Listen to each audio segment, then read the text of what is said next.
രാഹുൽ ഗാന്ധി ഇന്ത്യയിൽ 2 സ്ഥലത്ത് മത്സരിച്ചപ്പോൾ നേരത്തെ അദ്ദേഹം വയനാട്ടിൽ മത്സരിച്ചു. അവിടുന്ന് 2 തവണ നല്ല ഭൂരിപക്ഷത്തോടെ വിജയിച്ചു. പിന്നെ അദ്ദേഹം റായ്ബറേലിയിൽ മത്സരിച്ചു. ഇപ്പോൾ റായ്ബറേലിയിൽ നിലനിർത്താൻ തീരുമാനിച്ചിരിക്കുകയാണ്. ഇപ്പോൾ വയനാട് ഒഴിവ് വരുന്നു. ആ ഒഴിവിലേക്ക് ശ്രീമതി പ്രിയങ്ക ഗാന്ധിയെ കോൺഗ്രസ് പാർട്ടി നിശ്ചയിച്ചു എന്നറിയുന്നതിൽ വലിയ സന്തോഷമുണ്ട്. രാവിലെ സോണിയയെ വിളിച്ചിരുന്നു. അവരെ പിന്നെ പെരുന്നാൾ ആശംസകൾ നേടാൻ വേണ്ടി വിളിച്ചതായിരുന്നു രാവിലെ. ഇപ്പോൾ വൈകിട്ട് KC വേണുഗോപാൽ വിളിച്ചു. അവരും ഈ കാര്യങ്ങളെ ആലോചിക്കുന്നുണ്ട്. അപ്പോൾ അഭിപ്രായങ്ങൾ ചിന്തിക്കുന്ന അറിയിക്കാനാണ്. ഞങ്ങൾ നേരത്തെ ഈ അഭിപ്രായങ്ങൾ പറഞ്ഞിട്ടുണ്ട്. രാഹുൽ പോവുകയാണെങ്കിൽ പ്രിയങ്കയെ തന്നെ ഇങ്ങോട്ട് വിടണം എന്ന രീതിയിൽ ഞങ്ങൾ ആദ്യം തന്നെ അഭിപ്രായം പാർട്ടിയുടെ അഭിപ്രായം അറിയിച്ചതായിരുന്നു. ഇപ്പോൾ ആ നിലക്ക് തന്നെ അവർ തീരുമാനിച്ചു. അതിൽ വലിയ സന്തോഷമുണ്ട്. പ്രിയങ്ക ഗാന്ധി ഇപ്പോൾ കേരളത്തിലേക്ക് വരുമ്പോൾ അത് കേരളത്തിലെ UDF-നെ വലിയ നിലയ്ക്ക് ശക്തിപ്പെടുത്തും. UDF-നെ മാത്രമല്ല, ഇന്ത്യ മുന്നണിയെ തന്നെ നല്ല നിലയ്ക്ക് ശക്തിപ്പെടുത്തും. കേരളത്തിൽ തന്നെ മതേതരത്വത്തിൻ്റെയും ജനാധിപത്യ ഒരു നല്ല കെട്ടുറപ്പോടെയുള്ള ഒരു ഭാവി ഇവിടെ നമുക്ക് ഉറപ്പുവരുത്തുവാൻ സാധിക്കും. അപ്പോൾ അതുപോലെ തന്നെ രാജ്യത്തിൻ്റെ മുന്നണിക്ക് വരുന്നതിലൂടെ നമുക്കുണ്ടാക്കാൻ കഴിയും. കാരണം പാർലമെൻറ്റിൽ പ്രിയങ്ക ഉണ്ടാവേണ്ട ഏറ്റവും അനിവാര്യമായ ഒരു സന്ദർഭമാണിത്. കാരണം മോഡി തന്നെ അവിടെ വെള്ളം കുടിച്ചുകൊണ്ടിരിക്കുമ്പോൾ അവിടെ ഇന്ത്യ മുന്നണി ശക്തിപ്പെടുത്തുന്നതിൽ തീർച്ചയായിട്ടും പ്രിയങ്ക ഗാന്ധിയുടെ സാന്നിധ്യം അത് വലിയ നിലയ്ക്ക് സഹായകരമാകും എന്നാണ്.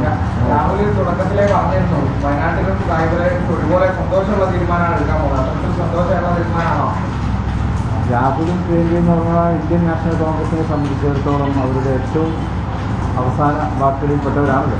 അത് രാഹുൽ കിട്ടുന്നത് അതൊരു പരിഗണന. ജനങ്ങളും രാഹുൽ ഗാന്ധിയോട് ആ ദിവസം ആവശ്യപ്പെടുന്നുണ്ടായിരുന്നു. അങ്ങനെ പിന്നെ രാജിവെക്കുന്ന സ്ഥിതി വന്ന ഈ തീരുമാനം വേണമെന്ന് ജനങ്ങളും ഷൗട്ട് ചെയ്ത് പറയുന്നുണ്ട്.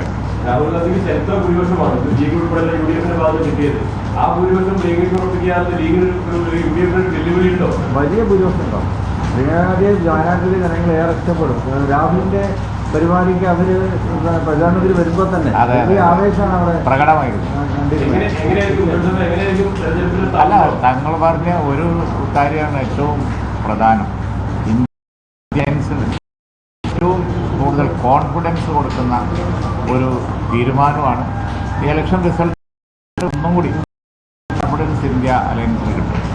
പ്രിയങ്ക ഗാന്ധി കൂടി പാർലമെൻറ്റിലേക്ക് ചെല്ലുന്നു എന്ന് പറയുമ്പോൾ വയനാട്ടിൽ നിന്ന് ഏതായാലും ചെല്ലും എന്ന് നമുക്ക് ഉറപ്പിക്കാമല്ലോ. വലിയ കോൺഫിഡൻസ് ഇന്ത്യ മുന്നണിക്ക് ഉണ്ടാവും. ഇന്ത്യ മുന്നണിയുടെ കോൺഫിഡൻസ് അനുദിനം വർദ്ധിച്ച് വരലാണ് ഇപ്പോഴത്തെ പ്രധാന കാര്യം. എണ്ണം നേക്കാൻ കഴിഞ്ഞില്ലെങ്കിലും ജയിച്ചത് ഇന്ത്യ അലയൻസ് ആണെന്ന് പറയുന്ന കാര്യമാണ് നിൽക്കുന്നത്.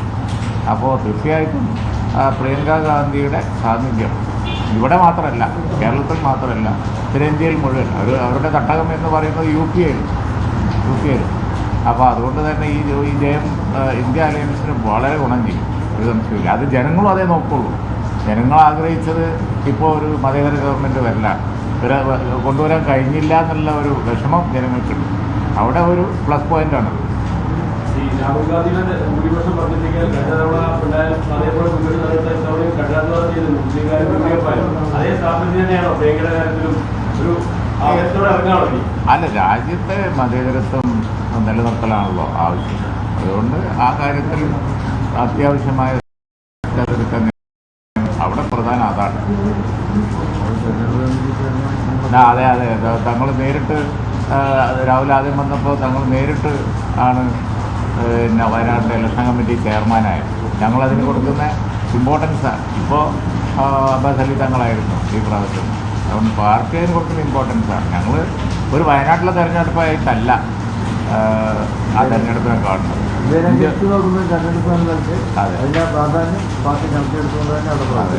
ദേശീയ രാഷ്ട്രീയത്തിൽ തന്നെ അപ്പോൾ ഒരു ഇമ്പാക്ട് ഉള്ള മണ്ഡലമാണ് വയനാട്. രാഹുൽ പ്രിയങ്ക ആദ്യമായിട്ട് മത്സരിക്കാറ്. അപ്പോൾ ലീഗിന്റെ ഒരു സാന്നിധ്യം ലീഗിന്റെ തരത്തിലും ആ ഒരു ഫോക്കസും കൂടെ ലീഗിലേക്ക് വരും. അല്ല, അതാ ഞാൻ പറഞ്ഞത്.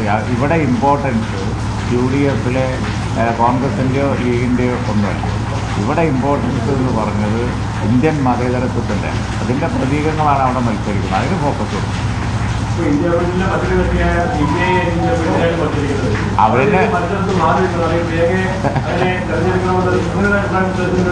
അല്ല, അത് അവർ തീരുമാനിക്കട്ടെ. പക്ഷെ അവരിന്ന് ഞാൻ കണ്ട പ്രസ്താവന എന്ന് വെച്ചാൽ പിന്നെ ഞങ്ങൾ മത്സരിക്കുന്നതാണ് പിന്നെ BJP കൂടുതൽ വോട്ട് കിട്ടാൻ നല്ലതെന്നൊക്കെ അവർ പറയുന്നു. അത് അവർ തീരുമാനിക്കേണ്ട കാര്യം, ഞങ്ങൾ തീരുമാനിക്കും. പക്ഷേ ഇവിടെ അത് പ്രസക്തമല്ല. വൻ ഭൂരിപക്ഷത്തിന് പ്രിയങ്ക ഗാന്ധി ജയിക്കും.